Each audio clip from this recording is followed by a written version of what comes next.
Okay, while I'm doing this, maybe I'll just tell you a story. We were in the middle of the pandemic. I don't know, a few months. No, we were ways in.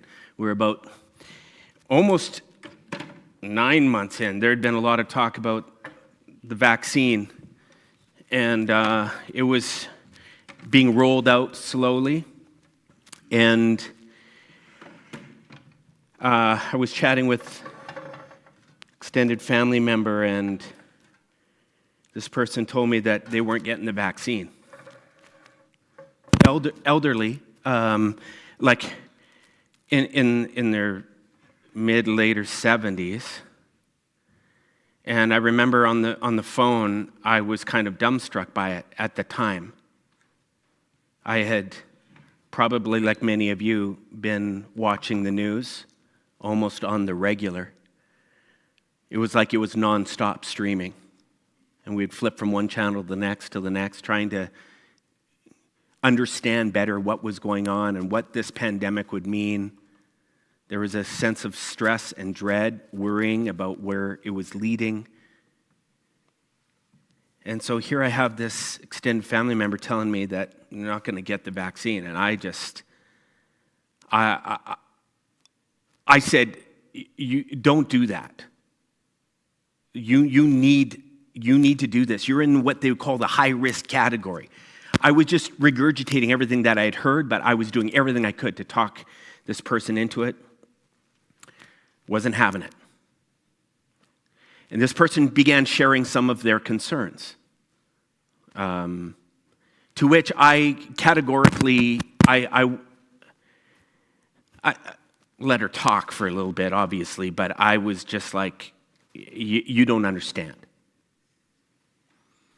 And a half an hour later, we got nowhere. She was quoting her sources and whatever. I'm saying, look it, the best experts in the world are saying this thing needs to go down this way and this way, and you know, you think you're smarter than this? The thing got heated. And we got nowhere. I hung up the phone. Over the next couple of days, I began chatting with other family members. They're like going, hey, did you talk any sense into that person? I'm like, no. They're like, well, you know what? They're going to get what they deserve then. I'm like, whatever that meant, right? At that point, though, there was just a level of frustration and anger. How many were involved in any of these kinds of conversations with anyone over? Okay, so, all right. You know what it feels like. So I'm just like, Christmas rolls around, they're talking about coming and visiting. We're going, there's these lockdown things. And you not being vaccinated, don't think that's a great idea. But there's grandkids involved. There's all kinds of different things happening here. And you can tell the tension's building. It's like there's levels of isolation, loneliness. Just tricky, right? But I remember through that season, every time I would think about this extended family member, there was a level of righteous indignation that I felt. I felt I knew best, and I felt like this person was sadly misinformed, and someone had woven their voodoo power over this person, and had them hypnotized to believe in certain things. And I just kind of wrote that person off for a while. Maybe you're here this morning and you've had these kinds of experiences, or maybe there's still those people that fall into that category. Well, this person's a part of the family. And over the last while, I have to admit, though in the middle of all that, there was this frustration. I mean, I'm looking at this person with just a sense of someone needs to educate you. I got to this point where all of a sudden, and I don't know when or how, but I just started hearing little bits of information starting to pop into my news feed, stories people I was talking to, that started complicating my feelings, my beliefs, my understanding of the full picture. Just started getting murky. At one point, it just seemed very clear, very black and white. Then it started getting complicated.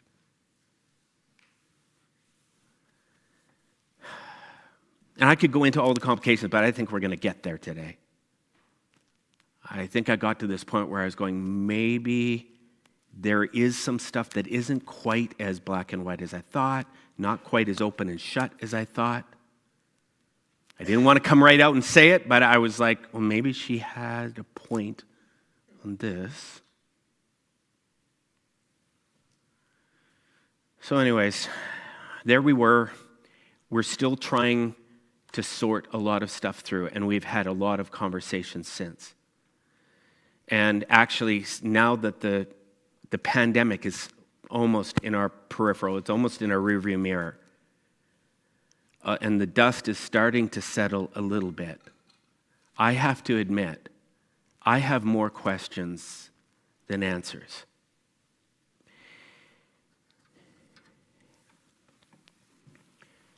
This morning, we thought it would be a good idea to tackle this whole area as a part of this Disagreeing Beautifully series. Because we thought, man, if there has been any topic that has been disagreed on more than the pandemic over the last few, I don't know what it is. I don't know what it is. But if we can't figure out how to talk about this stuff in an open way, I think everything we're talking about is a bit of a joke. We've got to be able to tackle this one in a respectful way. I thought about who I could invite to speak to this. I knew if I got a real extreme person with real extreme views on one side, it would piss off everyone on the other, that would fall on the opposite side. But meanwhile, everyone that was on the right side would be going, here, here, here, here. So I thought, no, that one, we need to find someone who's kind of in the middle, who's a little bit empathetic or a lot empathetic on both sides, who's capable of pissing off everyone in the room. And I found the person. Nina, would you come? I wanted to introduce you to Nina Lewis-Larson. Nina, while you're coming up here, Nina is a naturopathic doctor. She practices functional medicine. Would that be how I'd say that? Yeah, that's perfect. Nina is a part of our community here. And we had a conversation a while back, and the things that I heard from her were, there were different things that you shared with me at the time that I thought, ooh, you are coming at this from a unique lens. And so I thought, oh, you'd be good. Thank you. Can you welcome Nina as she kind of puts herself out there this morning? Good morning. Thank you. Thanks for being here. Yeah, thanks for having me. Nina, you told me right at the forefront, you said, look, I'm a naturopathic doctor, just so you know, you can expect some pushback. There's going to be people in the room that are going to go, oh, here we go. Can you explain a little bit about your unique perspective on healthcare, your medical profession, how you approach things, just to kind of give people an idea of kind of how your gateway into this world? Yeah, for sure. So I was really fortunate that in my medical training, I'm an American-trained naturopathic doctor, that we were trained as primary care practitioners. And so my base training was very similar to any MD. We prescribe drugs, we deliver babies, I do minor surgery in my office. But we had the opportunity in medical school to also learn a lot about nutrition, about botanical medicine, about lifestyle and stress reduction techniques, hormone balancing, things that kind of completed the picture for me in medicine. So it wasn't just solely a pharmaceutical-driven model. Now, I'll use a drug when I need to use a drug, but my goal is to see what else we can do for a person that might lower that drug, or maybe they don't need that drug. Maybe we can use a different method of treatment that may have less side effects. So I've always sort of been in both worlds of being okay, obviously, with the conventional paradigm when it's needed. There's a time and a place, but also looking at what else is possibly out there for a medical intervention or treatment. When you heard that COVID-19 was a thing, you probably, I don't know how you find that stuff out within the medical field, if there's email that go out before the news cycles or whatever. Or, Little hey, heads up. heads up, doctors. I don't know Get how ready. that works. What were your initial reactions to everything? What was rolling through your head? Yeah, I mean, I think like all of us, I mean, nobody goes into healthcare without this immense goal of wanting to help and wanting to preserve health and wanting to do everything we can to keep people alive, living a beautiful life. And so when you start hearing about an airborne virus that is extremely contagious and concerning, especially to a certain group of people, obviously initially it's do everything that public health is saying to do to make sure that we're not seeing what we all saw, in Italy and New York, what those scenes, to not bring that to our home as well. Mm-hmm. Were you, at the time when everything was being rolled out, was there kind of a falling in line with all the different health authorities in terms of what they were speaking? Was there a unified kind of a belief system that you saw across the medical field? Everyone was just kind of saying, all right, they're recommending this, let's do this, and moving on? Yeah, I would say so. I think it didn't matter where your medical background came from, your training came from. It was really, we all need to practice basic guidelines to keep everybody safe. And I think we all did agree initially, at least as to what those implications had to be, though they were hard, right, of distancing people, of protective personal equipment, everything that we felt would at least reduce the burden on the public of an infection. Mm-hmm. Was there a point where what you were being instructed to do and how they were describing this thing was all going to play out began to differ with what you were observing, or where the right answers weren't necessarily, it was making things tricky for you to address what you were seeing? Yeah, I mean, I think that the further we got into the lockdowns, it became apparent that while there was absolute benefit, I believe, for a certain group of people, there was unfortunately also harm being done inadvertently. I don't think any of us understood the negative consequences. Now, of course, we can look back and see, and I'll share a few stories. I mean, I think I was fortunate that I kept my doors open once we were all, legal to get back to work, which was pretty quick for us healthcare workers.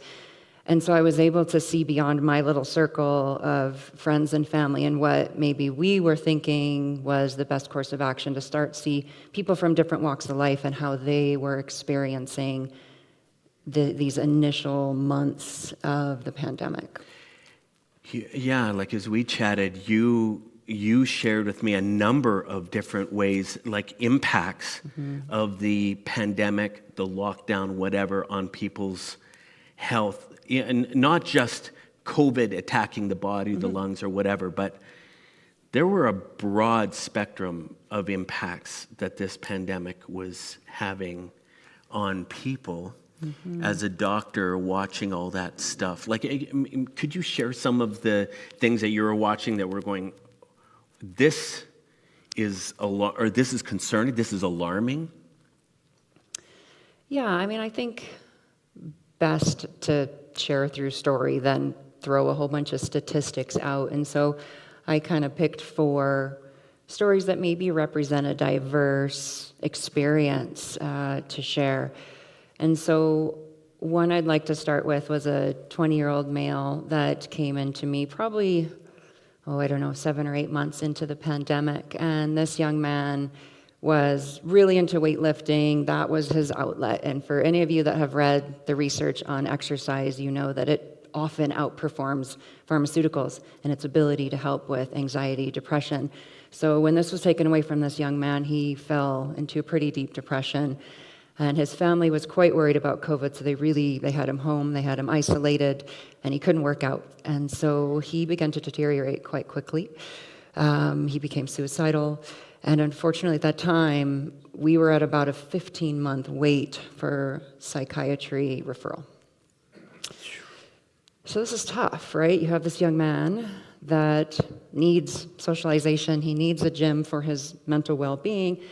We can't get him into a specialist. And at one point he looked at me and he said, "Doc, I don't understand why our world is valuing one group and my life has been deemed less important." That's tough, right? Yeah. That's tough. Yeah. And so, Yeah, like it was interesting as I was chatting with you, you began flagging, like outside of just the COVID casualties or the actual virus casualties, these what would feel like loosely connected but very connected casualties as well, just in different ways. So you have the young guy. What else did you watch? yeah, I kind of term it like the COVID collateral damage, right? It wasn't just the virus itself, which caused immense problems in itself, but everything else that kind of fell. On the other side, I have a good friend who's a lead RN at an assisted living facility, and she would call me very frustrated because people were maybe not always adhering to the guidelines, and she had a population that was very high risk. And so, she had to take crazy precautions. She explains to me she's in her garage, changing her clothes, putting it in a plastic bag, getting that right into the washing machine so that she wasn't at risk of, she had teenage kids, moving this virus for fear of harming some of her patients. And so, in her eyes, really, it was more about what else can we do to protect these very vulnerable people that she loved dearly in her community. You could feel for her too, going, look at Very people much. that aren't taking the virus seriously. She's watching vulnerable sector of the population dropping like flies. That's right. Yeah, lots of sympathy there and empathy for them too. Yeah. Yeah. So, in another perspective, we have parents. Those of you, we have a young child at home, and for those of you that had to go through this with young children, this was a totally different set of struggles. We know a lot of people had to work from home, side by side with little kids running around, trying to homeschool, if you were able to do that, with our general health habits going down. I mean, our drinking went up, domestic violence went up, our general ability to handle stress went down. So you've now got, family systems breaking down under the pressures of trying to comply with these guidelines. So also very tricky. We also know that because of the dopamine change that happens in little kids' brains, when we put them on screens all day, they are more at risk for addictive behaviors when they grow up. They are more at risk of emotional irregularity in the current time. So now we've got these young kids who are having significant mental impacts, and again, probably more than we even understand at this point. You shared some scary stats just about how that was affecting young people. I don't know if you remember, was it the level of depression that was moving in on kids? Or the level of damage that they were encountering prior to COVID and after? Yeah, so a startling fact, and again, we didn't know then always. I mean, hindsight's 2020, but our child and adolescent mortality rates are up by 20% right now. Mortality rates? That's right. 20% since when? It's in 2019 and 2021. We haven't seen that rise in over 50 years. This is unbelievable what's happening to our youth. And so as soon as you said mortality rates, I was like, instantly I was thinking, wow, COVID took out 20% more kids in that, but you... It's not COVID at all. And I think a lot of people, it was hard in the media to really suss out what was real, but COVID really doesn't negatively affect most children. The death rate for children is extremely small. They are not a population really at risk, if they're healthy, I should say. But these were unfortunately nothing to do with infection. This was overdose, suicide, and homicide is how these children have died. So So were we choosing one group over another? This is tough. These are tough questions. Yeah. These are tough questions. Yeah. If I know in the middle of it all, for me, the right answer was just lock down, keep everyone separate, no matter what. But then I start wrestling with some of these kinds of stories, and you start realizing that, yeah, perhaps while we're trying to protect one vulnerable community in the kind of the universal solution, we are exposing other people through different kinds of poisons that are creating incredible challenges. And we're not even aware, maybe not talking about them in the community. I know as you began sharing these stories, was there another example that you had of a complexity? Yeah, I think one other I just want to share, and again, just to see how diverse it was and how much in my office that suffering came from all angles, even in opposite directions, right? People that really probably needed more room in their social circle and people that didn't. And the last example was a patient of mine who is a cancer patient going through chemo, had struggled with eating her whole life. So she was diabetic and obese and hypertensive, these risk factors that are very, very real for having a COVID death. And for her, she really did need protection. Without a vaccine, likely she would have died if she got COVID. So that's the other side, is how do you on one hand say people need more space, on the other hand saying if we don't protect certain people, I don't know if they're going to make it through. As soon as you, at least for me, as soon as I start wrestling with some of these things, I've had those conversations with people who said, if they lock down again, I ain't doing it. How many have heard that maybe? Maybe you've said it.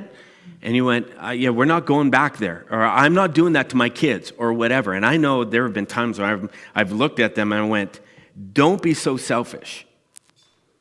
That was honestly what was coming through me, because I'm thinking of example number 4.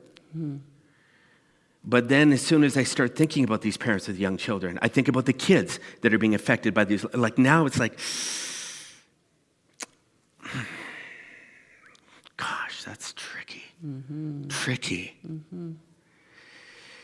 Were there times when you were sitting there with these patients struggling to know really what to tell them or what the right line, where did you ever struggle to try to maintain the party line? For sure. I know even as I chatted with you about coming up here to do this today, you were nervous about even committing to it because you're going, look at even me coming up and sharing publicly, if I don't share certain things in a certain way or whatever, I put myself in jeopardy. Because you might not toe a certain line and be subject to consequence. Yeah. I mean, it's our responsibility as doctors, healthcare workers, that we explain benefits of risk of any treatment. It doesn't matter what that is. Any intervention, it could be exercise. You need to know if you do this wrong, you might pull your back, right? You need to know benefits and risks. And so, I think that it was absolutely tricky to obviously still need to support public guidelines, but start understanding for me that it was going to harm some people and save others. And so trying to find ways to support those that were being harmed from it while still maintaining guidelines. Luckily there was things that came online and there was ways to help people socialize a little bit better, but it was not easy. All right, so it's complicated dealing with what the right solution is when you got everyone locked down. Yeah. Let's talk about another hot button, and that would be the vaccines. Because I know with this family member, she said, I don't trust it, Jeff. I don't know that they've taken enough time and that all the agendas are at play, that they're really being honest with us about this. Which I, right off the hop, said, you think you're smarter than the But now in hindsight, I've just heard stories of people being hurt. I was just in a home this week, Friday, speaking to a woman who lost her husband, healthy. He's a tradesperson, very active, has a very active lifestyle, is out there working every day on the tools, gets the vaccine, first vaccine, and nothing going on too much, but then a month later gets the booster, and all of a sudden his arm stops responding the way it was supposed to. And it was just right after the booster. And so they're like, whoa, what's going on here? They go in, and things start really going sideways. And within about a 5-week period, he died. And I'm sitting with this woman who is looking at it going, don't try to tell me that thing didn't do something to my husband. I watched it with my own eyes. Now, I've had numerous stories like that, but maybe you could kind of share from your perspective of vaccines. You shared some stuff with me that maybe it just complicated things for me. Mm-hmm.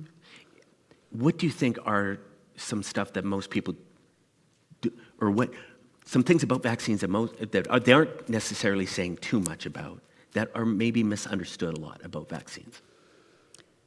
Yeah, so I think, something that became apparent to me was the rhetoric around a little bit that if you get this vaccine, you're going to be okay and you're safe. And if you don't, not only might you die, you're going to spread it to everybody else. And I want to put it out there that that is not how this vaccine works at all. This vaccine is actually quite good if you are high risk, okay? And that means, your classic metabolic triad. So diabetic, high blood pressure, overweight, dementia, these categories of people don't do well with COVID, and they absolutely can die from COVID. And so this is a group where I really encourage them to get vaccinated. The data is very clear. It reduces their risk about 60%. That's significant in healthcare. Mm-hmm. Medicine, we're never perfect. It's never perfect. There's a lot of gray, but for me, a 60% reduction all day long. There's definitely a group who have been and will continue, unfortunately, to be harmed from the vaccine too. And so sometimes it's a crapshoot, right? We have to say, look, if I have a lot of risk factors, yes, there's a piece where I could get harmed, but probably benefits outweigh the risk. Within the first few weeks, I actually saw both of these categories of people in my clinic. And so there was a gentleman who I'd actually really encouraged to get vaccinated because he had all those risk factors that I mentioned. And he was, like the story you told, hard no. I tried to present the data. I tried to tell him why. He had a history. I think these individuals who chose not to vaccinate were really portrayed as a bit crazy, a bit out there, these Confederate flag waving nutso people. And while, of course, there's extremism in every group, that is not what I saw in my office. This individual had a family member years ago, nothing to do with COVID vaccine, but was injured by a different vaccine. And then he himself had been prescribed a medication that was prescribed in the right way and withdrawn in the right way, but unfortunately the guidelines were not right at that time. And it took 2 years of his life to recover from those drug side effects. So he was wary, understandably so. That was his story, and I had to honor that while also explaining to him that this was a different animal, and I really did feel he had risks. He still chose not to do it. I saw him months later. He had contracted a pretty bad strain of COVID. He couldn't walk from my front door into my office, barely on oxygen, huffing and puffing. Lungs were trashed, had a lot of fibrosis. He was never going to live a normal life again, unfortunately. Wow. So, again, people have a right to choose. They do with what they do with their life, but the consequences, I don't know. He told me he didn't regret his decision not to vaccinate, but that's a tough call. He's still not well. So that was one hand. In the same week, I had the polar opposite. Young, 30-something-year-old mom, 3 kids at home, had her first shot, went into initial tachycardia, so high heart rate, breathing troubles. They rushed her to the ER. ER doctor's response was, "You're fine, just go home and run a hot bath. This has nothing to do with the vaccine." She said, "Okay, maybe I'm just anxious." She was not an anxious person. Went home, started developing a lot of neurologic complications, was unable to sleep, had a sensation of, people describe with vaccine injury as like a cellular shaking. They've got this internal vibration, this just intensity they can't get rid of. She started having what we call autoimmune inflammatory arthritis, meaning her joints started swelling so bad she couldn't move her wrists anymore, she couldn't pick up her children. She was pretty damaged and still is. She's better now. She's better now years later, but not 100%. So that 1 week I got to see both sides, right, of what happens maybe when you don't vaccinate when you should and what can happen from a vaccine injury. It doesn't make things any easier for me. Sorry, Jeff. Sorry. Is there stuff about this particular vaccine and the way that it was generated that is different than most vaccinations, and what we were told about that process? Because I was led to believe that, though it had been accelerated, all the checks and balances were in place, everything that they had done was above board and could be fully trusted. And that was my line.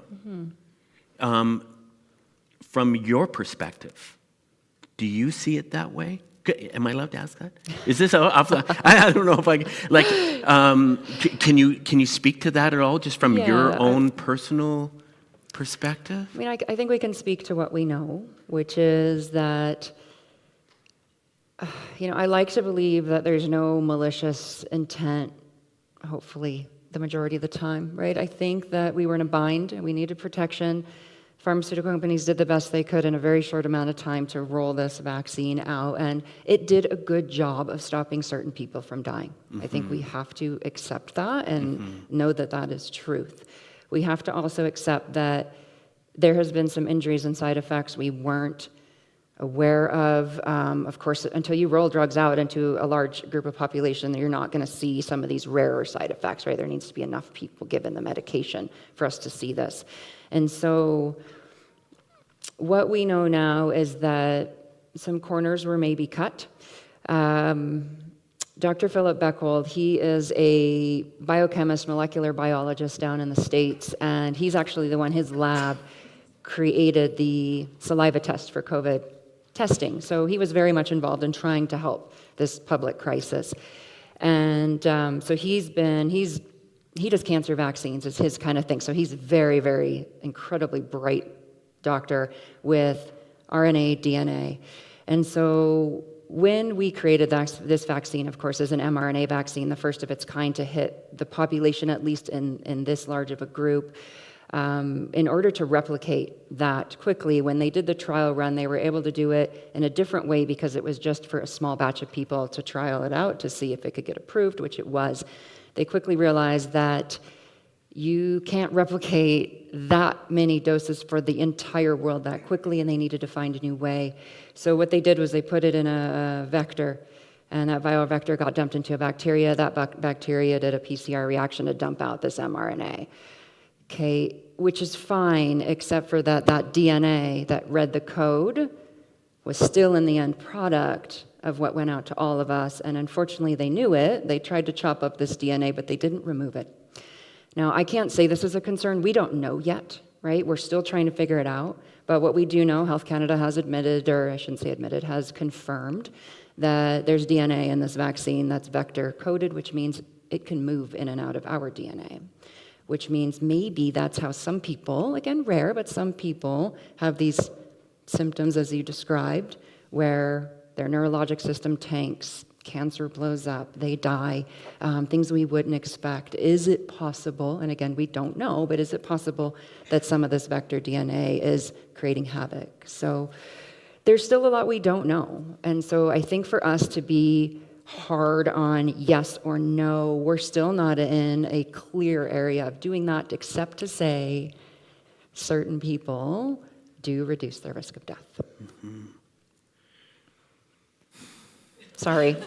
I know, it's tough. It's tough. You know what? I just want to stop for a second, and because I'm sure if there's people here that you have a very defined opinion on this matter, perhaps even the way I'm asking these questions is pissing you off right now. And you're probably in your mind going, why don't you hit her with this question or this question? Chill the frick out. This is part of being, to get into these conversations and being able to explore perhaps on the other side, rather than just trying to confirm our own biases, allowing this conversation to go in a number of different ways. I know 8 months ago, no, longer, a year ago, I wouldn't have asked questions like this. I would have tried. So, yeah. Let's talk big pharma, because this was another big thing. Mm-hmm. This is the first one my mom, shit, sorry, Mom. Oh.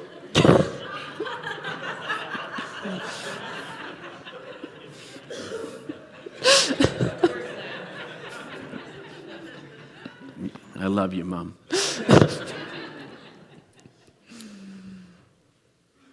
Yeah, she said, jeez. She said, I don't trust big pharma. And I said, Mom, we don't have much of a choice. They're cranking out all this help. And I remember the first conversation, I was pretty indignant. But over the last little while, I've been watching Netflix and HBO Max documentaries, one too many out there. Mm-hmm. How many have watched any of these documentaries on painkiller, a bunch of the different stuff that's come out that has made, has been very disturbing for me. Mm-hmm. And that's rocked me, because I'm going, man, the biggest, AstraZeneca, Pfizer, Moderna, they've all paid out billions of dollars in settlements for what they would call irresponsible marketing, not revealing all the facts about different products. So I'm going, now I'm like, does that make you nervous at all? Or is, like now I'm kind of backtracking a little bit on that. And I'm going, well, maybe Mom had a point there. Thoughts on any of that? Yeah, I mean, it's tricky, right? I think anytime we have a big, powerful, multi-billion, trillion-dollar industry, there is room, unfortunately, for ego, for power, for manipulation, and certainly... Greed. Yeah, greed, absolutely. We've seen it in the research, right? We've seen data been pushed a certain way, certain groups omitted, right? You see that all the time. Oh, this group didn't get the results we're looking for. Oh, they're just excluded from the study now. Everybody else is fine. The drug works. So unfortunately, yes. Now, this doesn't mean that, we should not listen to a doc in the ER if we're in trouble, right? This means we still have to understand drugs do good. However, can there be deceit within these companies? I mean, the settlements and the allegations would say yes. Yeah, like the more I wrestle with some of this stuff, the more it changes the tone of my conversation with my mom. That's the truth. The more I'm kind of looking at her going, yeah, there's some tricky stuff there. Like, how do you coach people now with knowing all you know? Like, I don't even know a little bit, but with all you know, people are coming in. Are there some tactics that you're using, some general principles that you're helping them make decisions with these major complications? Yeah, I mean, I think we have to come to the data, be very wary of what the media says. I don't think the media did the best job. They scared people so bad. People that had a little bit of anxiety went through the roof through this. Do you talk to them about their consumption of media? Yes. And what do you tell them? Don't watch it. Really? Really? Less information is better? Often I think yes. I mean, who feels good after they watch the news? Hey, I'm with Anybody? you. And what news do you listen to? Well, that's the thing. I mean, and what do you say? You get misinformed or non-informed. I mean, they're not either great options, but the clickbait and the sensationalization and the depiction of certain groups in extreme forms doesn't help us talk to one another. Like, we need to be able to have these conversations, and even if we don't do the same thing for ourselves, it doesn't mean we can't respect that opinion. It's going to be different for everyone. And I know we haven't liked that necessarily, but for me, it's about, when people come in, it's a different conversation. Again, high-risk group, and that doesn't necessarily equal age. And I know that often gets, everybody over 70 should, and I would say the data does not support that. Evidence-based medicine says the risk factors are the ones I described, right? So blood pressure, obesity, diabetes, dementia, cardiac risk factors, essentially. Those are the main ones. There's others, but those are the main ones. When people come and ask me about their kids, do you vaccinate your kids? I share the story. Like, look, we don't know. There's some DNA in this. Does this cause a problem for your child in 20 years? I don't know. Does your kid have risk factors, right? Some kids struggle with these conditions as well. We need to look at that. So these are tricky things to talk about. I think, again, children are not affected by this disease, really. Yes, there's some long haulers, and I get the exception, but we need to talk about, the general. So these are different conversations depending on the person, and I think that's what medicine should be, and unfortunately during the pandemic, that stopped. It was just, this is the answer for everybody, period. And there is very few things, if any, in medicine where that's the case. For the people here in this room that perhaps are like me, we're still leaning into relationships that have perhaps been damaged. There's some carnage there, scar tissue from times throughout the pandemic that have left it tender. It's maybe the elephant that no one wants to cross. Can you close with maybe a little bit of advice in terms of what you would challenge people, how to have conversations around this stuff that might lead to better outcomes? Yeah, I mean, it was interesting timing when you first reached out to me weeks ago to talk about this. That same day, I had a patient come in, and she said, it is now the 2-year anniversary that I have not spoken to my parents over the vaccine. Wow. 2 years. Wow. Right? Like, that's not okay. This is a personal medical decision between you and your physician, period. We need to figure out how to have these conversations again. So I think the things you've been speaking about here are incredible, and that's why I wanted to be part of this. I think it's so, so important.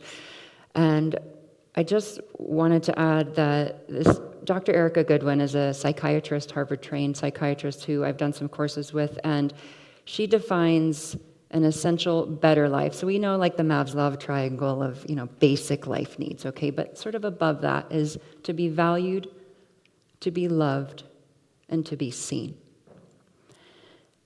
And so that same patient, I actually called her and I said, I'm doing the talk this week. Do you have any advice for me of what you would have wanted to hear from your family when they cut you off and cut you out of their life? And she said, she's an educated woman. She's got a PhD. She's, very educated. And she said, I just wanted them to hear my story, my side of it, not the media. I just wanted my parents to validate that for me and my health conditions, it was not the right decision to get this vaccine, and that it didn't put them at risk. So for her, it was just being heard. It wasn't even about maybe the medical, it was just being heard. So I guess what I hope everybody can hear is that this drug, this vaccine, it did everything on the end of the spectrum. It absolutely saved some people's lives. It absolutely reduced severity of disease for some people. It unfortunately did nothing, good or bad, for other people. It caused some major harm for people, and it killed some people. Same intervention. So maybe if we can soften in that there's a lot here and some personal choices and personal health information that does need to be taken into consideration for every individual choosing to vaccinate or not, I hope maybe that can soften and help with healing some of these relationships that were so wounded. Yeah, that's wonderful. Wonderful. Yeah, I don't know how many conversations are left unhad yet, represented within this room. But our hope is that as we just talk about some of the complications to this thing, the more than anything, just the level of certainty that we speak with, the level of, I know what's right, not just for me, but for others. Perhaps that level of certainty would just drop a little. And perhaps as we re-engage, maybe there's the same story in here of someone who hasn't spoken with someone since there was an argument or since there was a fight. Perhaps you would get on the phone again. Perhaps you'd reach out through a text or an email. And maybe the repair that goes down just sounds a lot less definitive. Perhaps there would be a willingness to just step in and say, can you tell me how you are? And can we go back and can we maybe start over? I don't know. I don't know if you'd be willing to, if that is your story, but I hope, I'd love to believe that the pandemic is fully in our rearview mirror.